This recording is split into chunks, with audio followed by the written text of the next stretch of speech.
Brazex mina ngizokunika iprice stand nanamuhla. Kodwa ngizokukhumbuza ukuthi kulonyaka ophelile waboleka iprice stand yala ekhaya. Ngikutshela imfihlo umama la ekhaya bekangafuni ngikuboleka iprice stand ngakunika iprice stand Brazex. Yathi mayibuya nge-2 January nakhona sengithumela abantwana ukuthi bayoyilanda.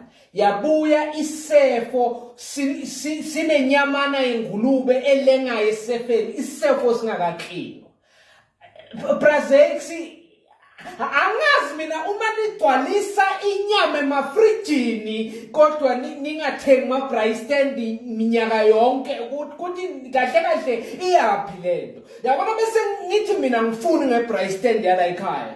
Nizongidumisa kabi idondoni yonke ke kube ngathi mina nginomona kanti hayi nginakekela into zami engayithenga ngemali yasemayini.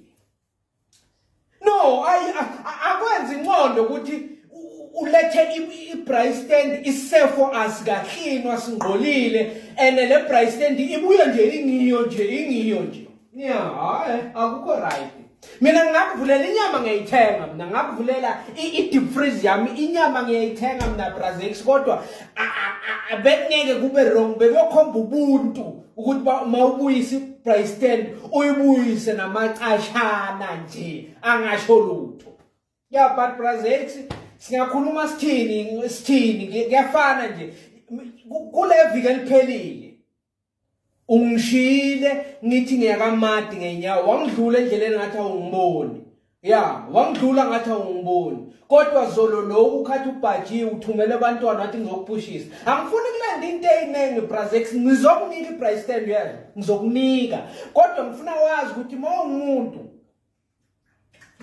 mele uphilisane nabantu Brazex.